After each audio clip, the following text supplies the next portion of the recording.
On this episode, we got Cyndi Raskin-Schmitt. We're going to talk about Netflix and growing up in Florida. We're going to talk about creating your own job and how to make the most of your situation from a learning standpoint and being able to unlock doors for yourself. We're going to talk about Be Our Guest with Disney and so much more on this episode of Brokers Open Podcast. Let's get started.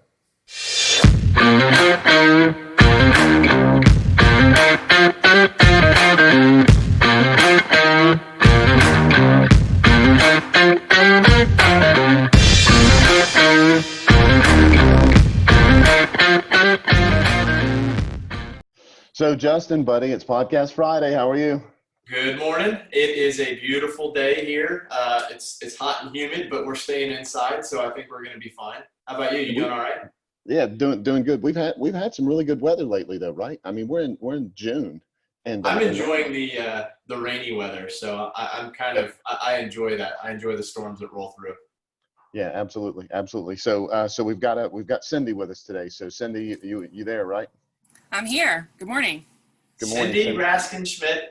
She is the bomb. Yeah, you beat me to it, Justin. I was heading there. We're gonna dig into a bunch of what she's done and everything, but let's just start out with her introducing herself just a little bit. Cyndi, tell us a little bit about you. Where are you from? Stuff like that. Yeah, so I'm actually a Dunedin, Florida native. There are actually people that were born here in Florida and still live here. So that's fun.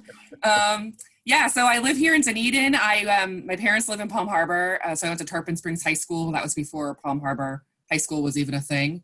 So I've always kind of been a Pinellas County kid and graduated high school and did the St. Pete Junior College back then thing and got a couple of degrees doing that. And then I kind of did a couple of different jobs. I worked at Tech Data for a little while. I worked at a dinner theater for a long time. That was a lot of fun until they closed. And then I found myself a job at PSTA, which is the public transit agency. Hold on, hang on. Let's talk about that dinner theater for just a second. Yeah, which one was that? It was called Musicana Dinner Theater. It was at McMullen Booth and 590 in Clearwater. Yep. It was a lot of fun. The servers were the performers, so they would go and wait all their tables, and then they would go on stage and do their show, and then they would take an intermission, check their tables, and then go back. It was really a cool model.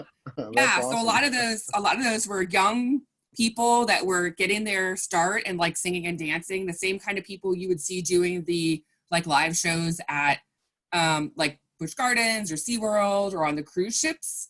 So this was just another one of those. So I worked in the office, was doing sales and marketing and coordinating stuff like that. It was a lot of fun. Oh, that's awesome.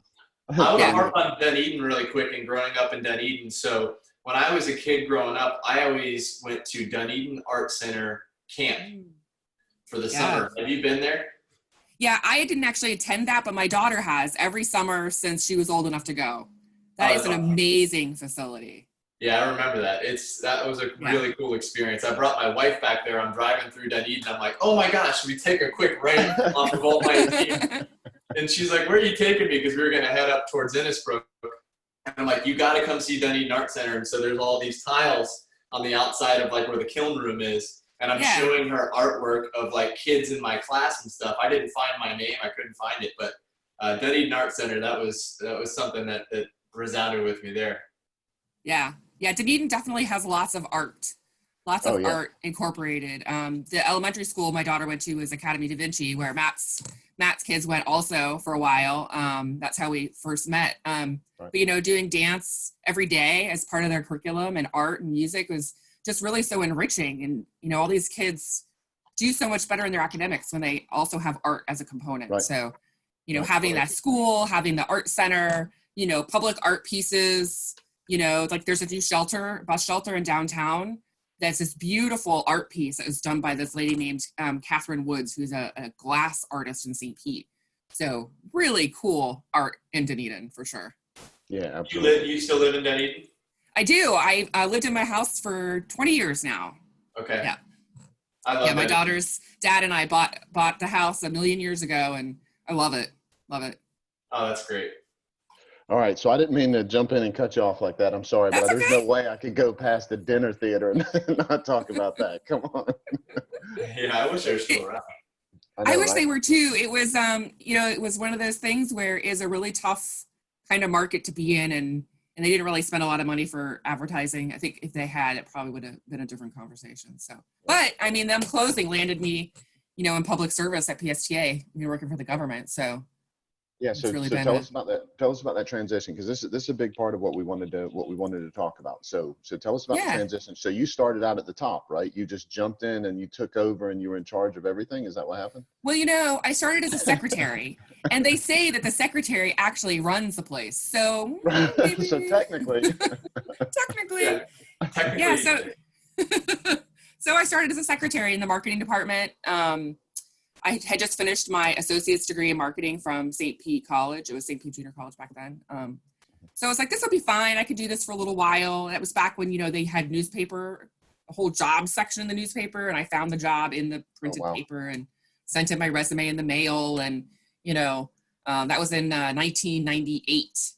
wow, So yeah, I was a secretary and I loved it. I didn't mean to stay. Public transit was never really a passion for me. I really liked the marketing and the communications. I liked the idea of helping people and participating in our community. And then the people that work there, some of them are just so dedicated to their career and yeah, to the people they serve. I ended up staying, and I didn't mean to. So over time, I'm the kind of person that does not just sit and be content with where I am. I'm always looking for, what more can I learn? What more can I do? And so I got to a place where I had taken on more and more responsibility. And my boss was willing to have a conversation about a promotion, creating a new position, transitioning me into a new position that didn't exist before. So was able to transition into administrative assistant job, same department, basically doing the same work. I had just taken on more responsibilities that, I had exceeded the level of what a secretary's responsibilities were. right. So I was an admin for her for, gosh, I'm not going to remember the years, but several years I was an admin. And again, looking for opportunities to take things on. Like, well, let me write that press release. Let me be in charge of this program, or let me learn that drawing program so I can help make the maps for the bus schedules and things like that. So eventually I got my own, again, self-created promotion to be a Nice. communications coordinator. Well done. Yeah, so I was communications coordinator. And then I had my daughter in 2005. And when she was about a year old, I realized that if I wanted to get farther than a coordinator level, I was going to have to finish my bachelor's degree. So I decided to apply at Eckerd College. It was local. I had never gone and finished my bachelor's because I didn't want to drive to USF in Tampa, which sounds so ridiculous, but I value my time and my family time. I didn't want to spend an hour driving to school or hour and a half and driving back. So it just seemed like so much. So Eckerd had a program with St. Pete College that it was like a university college program where you went to classes at St. Pete College, but you got Eckerd credit. But then talking to the counselor, like, yeah, don't do that. You're going to pay the same. Go take the classes at Eckerd. So I did. It took me 3.5, 4 years to finish the 2 years of my bachelor's degree. But I knew I was going to need that if I wanted to get into a management role. Right. So I kind of lined myself up. And then So sure enough. I got to ask you real quick. So yeah, thus far in your career, and then also as a student, I mean, what for you was the guiding light? Why did you want to continually push yourself? Why did you want to continually grow? There's so many people who are either content or say that they are set out for a certain role. What was the driving factor? Was that driven into you as a child, or?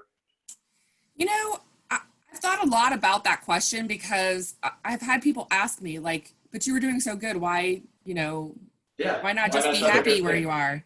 Right. Why not get complacent? Yeah, I think a lot of it is I love learning, and I have never been happy with the we've always done it that way kind of mentality, which is something when I first went to PSTA, I mean, it's a government agency.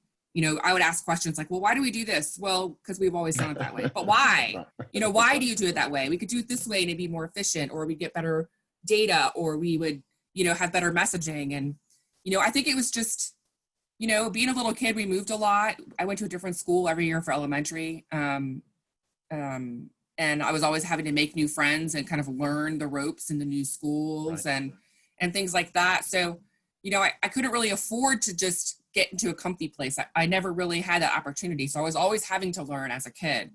And I guess it's just part of my personality. I'm still trying to learn. Wiring.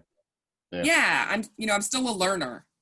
I'm taking a there's class so much right in what you just now. said. Hang on. So there's so much in what you just said. We gotta. All right. So you had a bunch of things that pushed you in a bunch of directions that would have caused other people to just go into their shell, which is it's okay if they go into their shell. And even if they go into their shell, though, that doesn't mean that they need to shut down. So you were put in a lot of situations where it could have just been, okay, I can just stay here. I can fly under the radar. I can not do exactly what I need to. I've got enough of a degree. I've got a decent job. I can stay where I'm at. But instead of just shrinking back into that, you said, you know what, I'm going to take this as an opportunity to grow and to be better, right? Justin, how many real estate agents need to hear that message? Are there any real estate agents out there that need to hear that message of don't be complacent? Yeah, I mean, just so far in hearing her story, the biggest thing that sticks out to me is that she's not afraid to get out of her comfort zone. And so, that is not only a lesson for anybody in life, but that really, really pertains to realtors, because, our daily job to really, really be successful, you have to get out of your comfort zone. And so I admire that on a huge level, Cyndi, because it's easier said than done. Like right before we got on the podcast, I'm reading through going, yeah, this is, it's words on a paper, but to really understand what type of guts this takes, and understanding that when you're taking leaps of faith like that there is risk involved, my hat's off to you there. I think that's really cool. And on top of that, I mean, she basically said, I'm not happy where I'm at. And instead of playing by everybody's rules of me not being happy where I'm at, I'm going to go ahead and create something that allows a pathway for me that hopefully is going to help everybody else around me. So right. if I'm a real estate agent and listening to this, I take a close look at that and say, okay, what am I good at? What am I passionate at? What do I like? How can I take that and transfer it into a piece of my business and go in deeper with that piece of my business? Roll my sleeves up, learn more, get dedicated about it, don't get distracted, and put more into that part of it. That's absolutely fantastic message. That's awesome, Cyndi. Thank you. So again, I cut you off. I'm sorry, I didn't mean to cut you off. I didn't mean to cut you off. So tell us a little bit more about this. So I know you got your degree, right? And somewhere along the line, through marketing, you always have to edit. So I'm very well aware that you know how to edit things, right? So you edited something that a course that my wife and I wrote, and we struggled so much with just certain parts of that. You had such a knack for dealing with that. Have you always liked to read? Are you somebody that just always opened up books? Was that part of the learning thing that you talked about? You always liked learning. Was that a component of it? Oh yeah, absolutely. I still have copies of some of my favorite books when I was a kid. My mother always read to us. I have a sister that's 4 years younger. I would read to her. I remember playing school, and I would be the teacher, of course, because I'm older, and she would be the student. But I basically taught her to read. She was reading before she got into kindergarten, like reading whole books, not like the, single word, 2 sentence. She was really reading. So, there's always been books in my life. My mother used to get boxes, this like monthly subscription, and she would get like 5 or 6 books a month. And so she was always just ravenously reading. And, I like so many different kinds of books. I'm not super into the nonfiction, but I love the fantasy fiction, Harry Potter and Percy Jackson, even those are the young adult, anything that is kind of like different world and it's like you can go to this whole different place and meet all these different people and have all these different experiences, while you're holding your slices of dead tree, which right. No, it's awesome. That like it's almost kind of an escape from reality. And so this is going to sound terrible. I had never even picked up a Harry Potter book, anything like that. I know, but I just watched with my wife over a 2-week period all of the Harry Potter movies, and I was totally blown away. I went from like not understanding that whole picture and that whole, I guess, crowd who loves it. And I am definitely a fan. Like, I It's was such a so great impressed story. with all that. It's such a great story. She wove together something, a whole completely different world that she Yeah. created, and did it in a way that was entertaining to anyone that's willing to sit down and watch for a few minutes. Yeah. You can't tear away from that story. It's a fantastic story. Well, and if you liked the movies, you have to read the books because, like always, there's so much good stuff that they don't have time to put in the movies. That's It what I've goes so heard. much deeper into the characters and the background and all that stuff. It's just really awesome. Yeah. It's just funny how you get pulled in, as long as you have an open mind going into, let's say, watching the movies and even more reading the book. But if you have that open mind, you're almost transformed in a part. You're almost a character as a part of the whole series. And that's what I enjoyed most about it. Oh yeah. Yeah. Well, I mean, you and get it's so, connected to those characters like they're your friends. that's what I was just about to say. I was going to say that there's everybody connects with a different character in there, and different, the different houses and all that kind of stuff. It was absolutely a great story. So talking about reading a book versus a movie. So The Perfect Storm, I just finished The Perfect Storm, and the book and the movie are just diametrically different. I mean, it is the same story, but it is nowhere near the same story. The book is just so much better. And it spoke to me because of how it put the information out there. I love a movie, but how the book put the information out there, because it was filled with a lot of data, right? And it was filled with a lot of backstory and everything. So if anybody's out there wanting to really, if they don't ever believe, which I don't know how anybody could not believe it, but if you don't believe that a book can be different than a story, then Perfect Storm is a short read, and just go watch the movie and then listen or read the book, and it's just so much different. So, and so much better. The book was so much better. But anyway. Yeah, I mean, you really get invested in the characters. My very favorite is an author named Kevin Hearn, and he has a series called The Iron Druid. And it is a story about this guy who's the last druid on Earth, and he's a couple thousand years old, and he's the last one, and he's been hiding from the various gods. It's got this whole big story, but it's I think a 9-book series, and I've read the first 8 repeatedly, and I own the 9th one.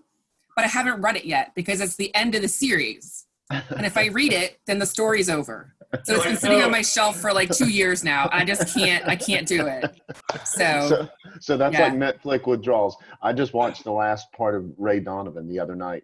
And whenever I got done with it, I mean, because there's so much left in the story, I'm just like, I always hate watching. I feel you. I hate watching those last couple of episodes, man. It just kills me. Yeah. And Justin, you and I were talking about Ray Donovan and watching that. I mean, Netflix has done such a horrible thing in teaching people how to binge stuff, because you buy into those characters so deeply, and then it just stops. It just quits. Yeah. I love that. You feel the pain in the Ray Donovan. It's so gritty that. Oh man, that's a great one. I'll have to check that one out. Yeah, it's very good. Yeah. You got to have the stomach for it, but it's a good one for sure. Yeah. All right, so, let's talk about your transition, right? Yep. Yeah. So I got my degree from Eckerd in humanities with a focus in literature, which sounds like, how the heck are you going to use this in a business aspect, right? But if you think about all your literature classes in high school, it's reading this great big book or reading this really long story and really picking out the important pieces and distilling it down into, if you had to repeat and tell the story, what are the high points? So that kind of honed my editing ability. I had always been pretty good at it. Like, I'm a good writer. I think I'm a better editor. But being able to read something and kind of make it sound better, a lot of times what I'll do is read out loud. So I can hear myself saying it, and I can hear the words in addition to hearing them just in my head. So, having that degree, working in the communications field at PSTA, again, created my own promotion path. And we had an opportunity for me to become a communications manager. So then I was able to take on a team and supervise staff. That was great. I had design staff that worked for me. That were doing the website. They were doing flyers, brochures, posters, all kinds of stuff like that. Super creative. And then about, I guess it's 5.5 years ago now, our marketing director left the agency. And I had kind of been positioning myself to be the logical choice to step into that role. if and when she left. In fact, the CEO at the time, when he first came on board, did interviews with everybody on the staff, the management staff, and said, where do you see yourself in 5 years? And I said, well, when the director retires, she was a little bit older lady, not old, but older. I said, when she retires, that's what I want to do. I want to be the director. So lo and behold, she left, and I was in the right place with the right education and the right skill set and experience to step into that role. So I was the director of communications and marketing for a little over 4 years at PSTA. So I was like, yes, this is it. I did it. I made it. This was the goal. It took, 16 years to get there, but I got there. And, I created that promotion path on my own. And I couldn't have been more proud of myself, really, to get there. So it was great. I loved having the staff. It was a great team. PSTA is a great organization. Public transit is one of those things that, people don't think about the complexities of the transportation system in general, and then how public transit fits into that. I really loved making a difference in the community, knowing that we were serving people. Some people, that's their only way to get to work. So it's easy for us to go hop in the car and drive to Publix, but if you had to wait for the bus, and then wait for the bus to get back, you got to be careful about how many groceries you buy, because you can only carry so much. So, there's all these different components of complexity to public transit and the people that use it that I just really, really enjoyed. So, it got to be, I was 3.5 years in, and I was like, okay, well, now what? Now what? I've reached this is the goal. This was the long-term goal. So now what am I going to do? This really great opportunity came up at TBARTA, which is the Tampa Bay Area Regional Transit Authority. So the office is over in West Shore. It's 5 counties: Pasco, Hillsborough, Pinellas, Manatee, and Hernando. But they had an opportunity for a director of commuter services. So commuter services is a program that's funded by the Florida Department of Transportation. It's helping businesses and commuters choose better ways to get to work than driving in the car by yourself. So it's not just public transit, it's also carpooling, van pooling, riding your bike, walking, or teleworking, which has become super popular right now. I've been working at home for, I think this is the end of week 13, I think. So I've been there for a little over a year at TBARTA, and let me tell you, you guys were talking about how easy it is to kind of get in your shell when you get comfortable with something. And even though I had that promotion path that I created for myself, going back to school, always learning, participating in trade events and trade organizations, I was still really comfortable. I had been at PSTA for almost 21 years. So this new job opportunity at TBARTA came up, and I was like, ooh, I don't know. This is new. This is really different. This is terrifying. But I knew I was due for something new. I needed to do something new. So I made the leap. I did it, and it was scary. My night before, the first day, I don't think I slept. I think I tossed and turned because I was nervous. Not about the work. I knew I could handle the work and build the team and that kind of stuff, but just about, I'm driving someplace different now for the first time in 20 years. Right. What if I forget and go the wrong way? Or what if I get lost, even though I've been there before? And, what if I can't find someplace for lunch? And, all these things that don't make any sense. They're crazy things you think about the night before your first day of a new job, but it was scary. But, in hindsight now, it's like I said, it was February of last year. So it's been a little over a year, and it's the best decision I ever made. This organization is amazing. Awesome. Yeah. Yeah. All right. So once again, you said like 8 million things we got to talk about here. All right. So let me ask you this. So, and you can answer this one last, or we can think about it. But before we wrap up, I want you to answer it. Okay. At what point, when you start this new job, when you take this new step, at what point does it creep in? That's not enough. Because I'm somebody that I'm never satisfied with anything. It could always be better. It could be more. It could be whatever. It creeps in with me really early on with things, right? When does it creep in with you that you're like, I really could have, what about this? And if I do this and I see this isn't happening, maybe I could do that. When does that creep in with you? Or is it always there? Or do you know?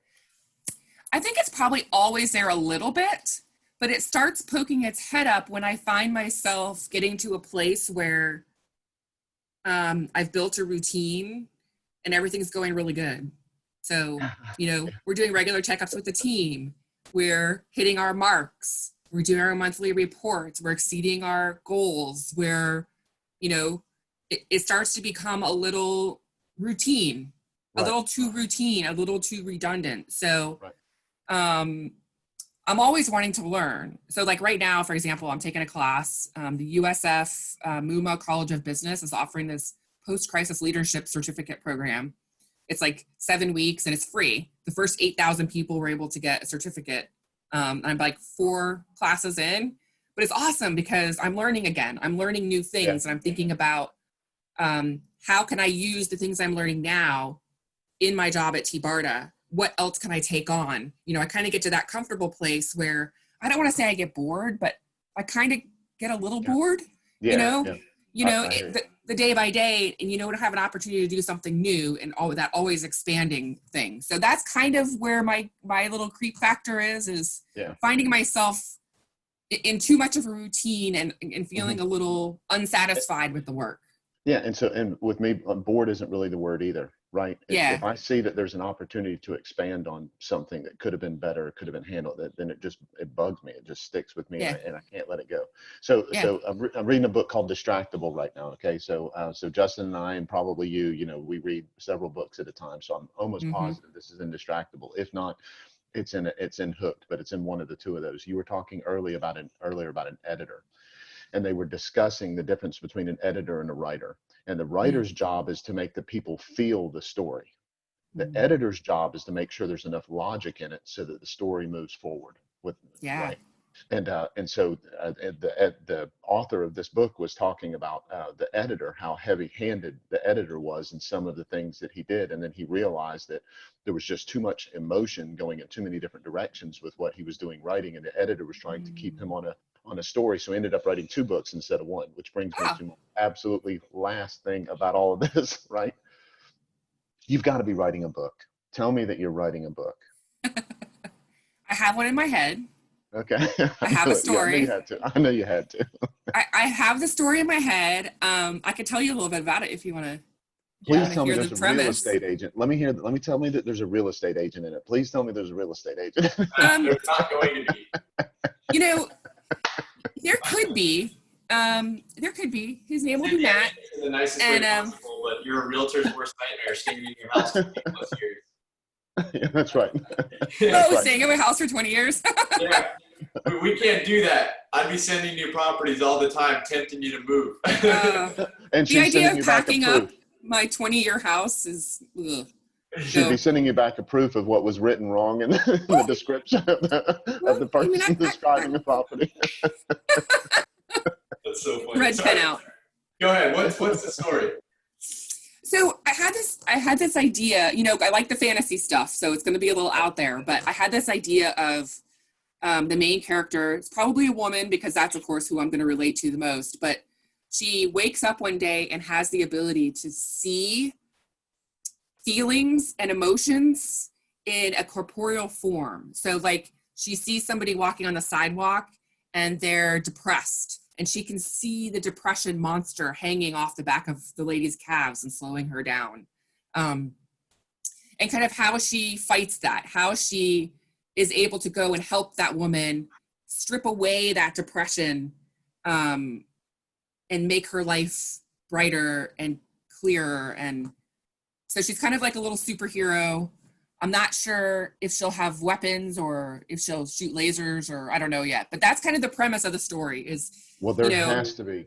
There has to be a real estate agent in there, because all the emotions every day, that superhero would be fighting the emotions that's on that agent's back all day, every day. Well, maybe her life partner could be a real estate agent. I'll have to think about there you go. There you go. Yeah, that would work. So yeah, I mean, that's the idea. That's the idea. Cool. That's fantastic. Yeah. I buy it. I have a question for you. So when I look at an organization and I look at the people inside of an organization and I see how people either grow within an organization or get tired and have to move, or some people are really good at rising through an organization and some people get stuck, right? So my basic mind drops people into 2 buckets. I have people with talent, and then I have people that are really, really good at politicking, okay? Mm-hmm. being able to melt these two together into one person is a very rare thing. And based on the conversation I feel like I'm having with you is you have the talent here, but you're also able to, and maybe politicking is the wrong word, but you pick up what I'm laying down, right? Yeah. So how would you, for anybody out there, suggest to somebody, this is how you make relationships within an organization, and this is how you also continue to learn. How do you become one person with that? That's a great question. I've thought about that a lot. One of the things that I really prided myself on at PSTA was making those relationships. And it's not just the people above you that you need to make the relationships, in the hierarchy. It's the people that are on the same level as you in the hierarchy and the people that are below you in the hierarchy. And I want to be clear, the guy who's, mowing the grass is not a lesser person than me. But, just thinking about, the job responsibilities. So, Right. I made friends with the guys out in maintenance. Yep. I would go and chat with them. I learned about their families. I, learned where they're going on vacation. And a lot of that has to be genuine. You have to actually care about the people that you're talking to. It can't be, people can tell when you're asking those questions just to ask them and when you actually care about the answers, So building the relationship for the sake of the relationship, not because you want to get something from them, is super important. So you can't politic. So that word, I think you're right that that's not the right word, because you can't politic. Some people will. Right. And that's the trying to make relationships for the sake of making the relationships. But, I knew that if I had a problem with my office door, let's say the door was getting squeaky, I knew who to call out in the shop and say, hey, can you, do you have a can of WD-40? Can you just come squirt the door? And they'd be right there because I had a relationship with them. I wasn't some random person in the office. But by the same token, I could also call the CFO and say, her name is Debbie. And I could say, hey, Debbie, I'm struggling with how to handle a situation with this one employee. Can I come bounce some ideas off of you? Right. So it's looking for people to become friendly with, people to mentor you, and always learning, because I think, a lot of times people with that talent find themselves in a place where they're comfortable, and that's okay. You're going to have some people that are just going to be in that place forever and ever, and they're satisfied. And as long as they're still producing good work, I think that's okay. I think everybody's not going to want to climb a ladder. Right. Somebody's got to hold the ladder too. Yeah, some people don't have the desire for that. Absolutely. Yeah. So for me, it's really the relationship building. Yeah, absolutely. Yeah, so, learning. well, you love a story, right? So I mean, what you're literally doing is you're meeting people to hear their story. Yeah. Right. So you like that connection, you like learning. So you like the story, you like learning. Of course, you're going to be really good at focusing and listening and tuning into what people say. You touched on something, and you've mentioned this before, but you had a really good mentor. You said something just a second ago. You had a really good mentor early on. So tell us a little bit about who the person was, but more importantly, you being the mentoree, tell us a little bit about what you felt like made them such a great mentor. Oh gosh, yeah. So her name was Terry Parks. Unfortunately, we lost her a few years ago to cancer. But she was a customer service manager there when I started at PSTA. And shortly after I started, our original department director actually left and went to another organization. So it was really just me and her for a while running the department with a couple of other people. So, I learned a ton from her and got to the place where the reason I didn't leave, remember at the beginning, I said I didn't mean to stay. She's the reason I stayed. She is the one that really taught me about listening. I became a much better listener and more compassionate and empathetic to people because of Terry. She just had this she was customer service like to the bone. And she just had this way about her that she would listen to you and she would help you get to the answer you needed. She wouldn't give you the answer. She would help you figure out the answer on your own, which is, not just mentoring you, but teaching you. So of course that totally appealed to my personality, my learning personality. She was like another parent to me almost, she's about the same age as my mom. So, I definitely looked up to her in that sense. One of the things I would always tell people about her is, you know, if you were messing up, she would tell you, you know, and she would come in and you would come into her office and she'd have you close the door and she'd deliberately move the box of tissues to your side of the desk and, you know, and she'd be like, you know, let's have a conversation about what's going on here. I love it. You know?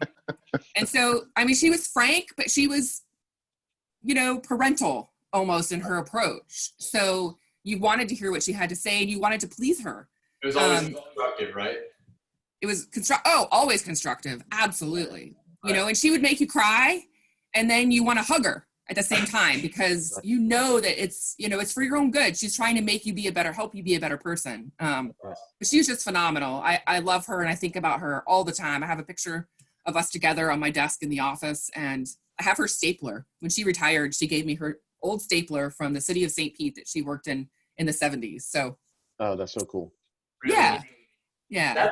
So those two things that really stick out to me that couldn't be more applicable to our industry in real estate is definitely getting a mentor and then also the relationship side of the business. So your entire career has been surrounded by relationships and creating relationships. Obviously, the learning aspect to that was a huge bit of it, but to me, you know, relationships is everything to you, right? Like Matt said, it's writing that story.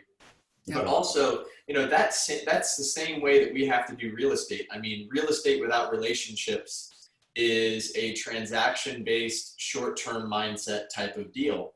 But when you go with, you know, really securing a good mentor and having somebody help, you know, show you the light, and then also really being driven into that relationship culture, I mean, you're setting yourself up to win for the long term. And I love that because that couldn't be more applicable to Matt and I's, you know, Absolutely. daily. Absolutely. Yeah, for sure. I mean, what you guys do, especially if you're doing, you know, residential real estate, you're, you know, helping somebody choose where they're going to live, you know, where they're going to raise their children, you know, where they're going to, you know, take care of each other. So, I mean, you definitely have to build a relationship so that your clients can trust you, you know, not just to find the right house, but to take care of all that paperwork and all that kind of stuff. So, I mean, yeah, I mean, sure, you're selling real estate, but you really are building relationships and helping people find homes. I mean, that's absolutely. Yeah. So you stayed very focused on a path, which kind of brings me to what you were just saying, kind of ties two things together. You know, so sometimes agents really focus on the bad transaction that they had, and unfortunately, if there's not somebody to kind of redirect them a little bit, the bad transaction that they had is what sets the stage for how they do their business going forward.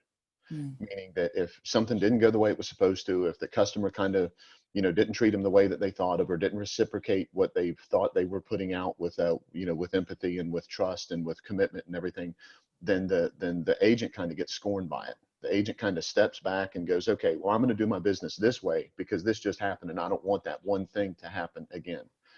That's part of what a good mentor does. And it sounds like that's what she did for you, is she said, hey, really stay on this path. And it was a customer service path.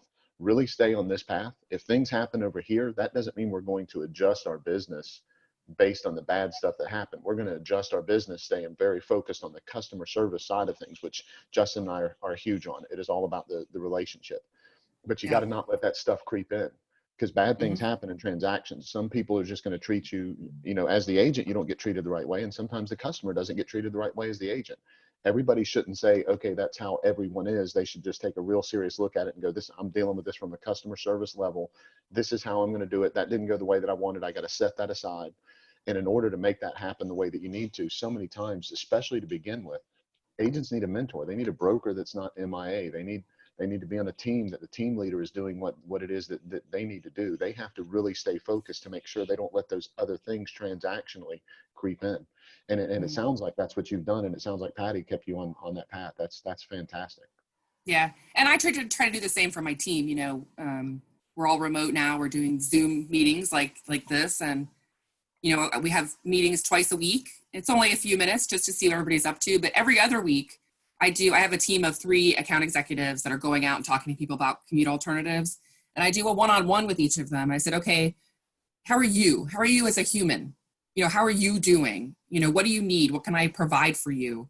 You know, do you have questions? You know, what can we do to help you be more successful? So I think having that on a regular basis, and they all usually don't have anything to say because they all know they can come to me at any time for help or guidance or just to talk through something or whatever. So, I try to be that kind of leader with my team, and I learned that from Terry, and it's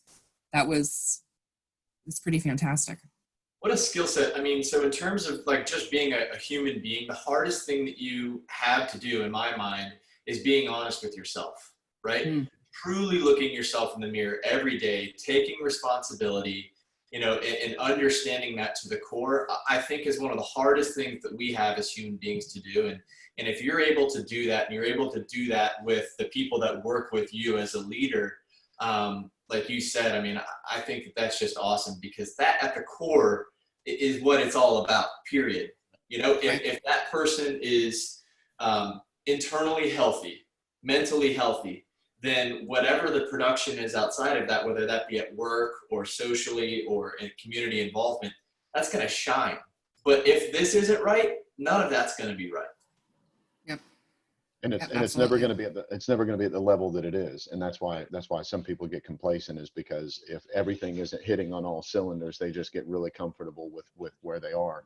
And there's not that push to growth. So a tree is either growing or dying, right? It's one of the two. Yep. Yeah, absolutely. I like that analogy. Yeah. For sure. So listen, so Justin, we talked about our favorite book already. We typically wrap up with asking them, what's your favorite book and what books do you like? So Cyndi, I got to ask, is there any business books that you read? Business books.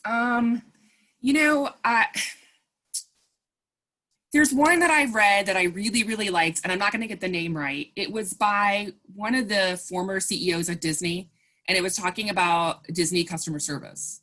Surprising. I don't remember the name of the book. Oh, have you read that one? But I thought it was really cool because he talked about, different tenets of customer service, and then gave anecdotal stories about, like, gosh, I can't even remember any of them. There was one that stuck out to me about their laundry team, the team that was laundering the sheets for all the hotels, and they were having some problem, and the team members that were actually running the operation, the workers, came up with a solution. And he was talking about how going back to your employees and approaching things as a team and looking for solutions together really gets buy-in then from the whole team moving forward. So, I really like that. I love collaboration. I love brainstorming. I've done a lot of branding work in the past, and that's like one of my favorite things to do, is to collaborate and brainstorm and come up with a solution that everybody was a part of. So, so many lessons like that in that Disney book. So that was my favorite. Be Our Guest, I believe. Yes. Yeah. Yes, that's the one. Yep. Yeah. That's it. Yeah, my wife loved that book. My wife is, she's in the customer service side at daycare.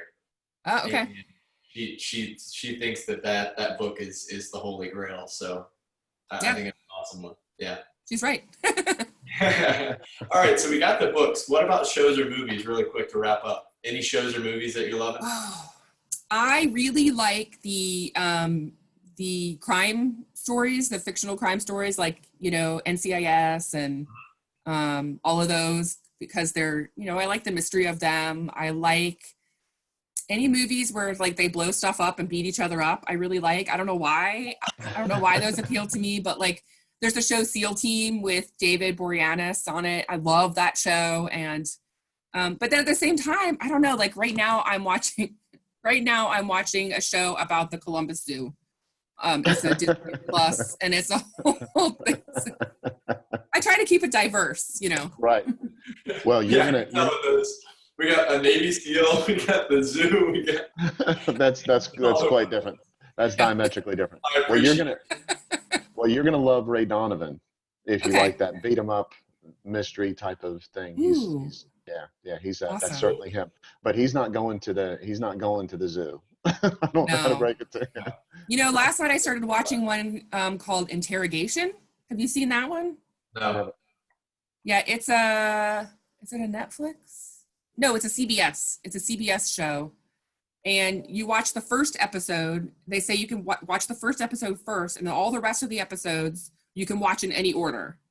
and then you watch the finale last. It's kind of cool. So it's like the same story, the same crime story from the different perspectives of all the different characters in it. Oh, So nice. I'm only 2 episodes in, but I think it's going to be really cool. That sounds That's cool. Yeah. Well, you know Yeah. what? That's an evolution of them dropping a whole season at once. Think about it. Yep. So before you couldn't, I mean, there was some shows like Fringe. Fringe kind of did that a little bit, right? I don't know if y'all ever watched Fringe or not, but Yeah. Fringe kind of did that. It bounced around like that and everything with timelines and all that kind of stuff. But if you're dropping the whole season at once, that makes all the sense in the world. That the middle part of the show becomes really interactive. That's really cool. Yeah, it's neat. I'm looking forward to What's seeing it how it called? all works out. It's called Interrogation. Interrogation. It's a CBS. I have CBS All Access. I got rid of cable, so I just, Okay. pay for a few things that I like, and CBS is one of them because they have Right. NCIS and SEAL Team Right. and MacGyver and all those. So Right. Yeah. I gotcha. Yeah. Well, cool. Well, so Cyndi, how do people get in touch with you? How do they connect with you? Tell us a little bit about that. yeah, so I have a LinkedIn. It's Cyndi RS, CYNDIRS. That's probably the best way. I work for T-Barda, so you can find me on tbarda.com also, our website. My email and work phone number are in there. I'd love to chat with people, and obviously I like building relationships. So, anybody that wants to reach out, I'd be happy to connect. Absolutely. Yeah, that's fantastic. Well, we appreciate you being on. This has been really helpful. I'm sure a lot of people watching this are going to get a lot out of it. We really appreciate it. Well, thanks so much for having me. It's been great chatting with you both. Yeah, thank you so Thank you. much. Have an awesome day. Have a great weekend. Thanks. You guys And too. And Justin, as always, what do people have to do? They got to like, subscribe. Comment, subscribe, talk about Brokers Open podcast more than you talk to your family. No, I'm kidding. But yes. After COVID, some people might be willing to do that. That's not good for us, I think, if that happens. That's right. Absolutely. So so really soon we'll be on Spotify. So keep an eye out for that. Yep. All right. So thanks, Awesome. guys. Thank you. Bye. Have a good weekend.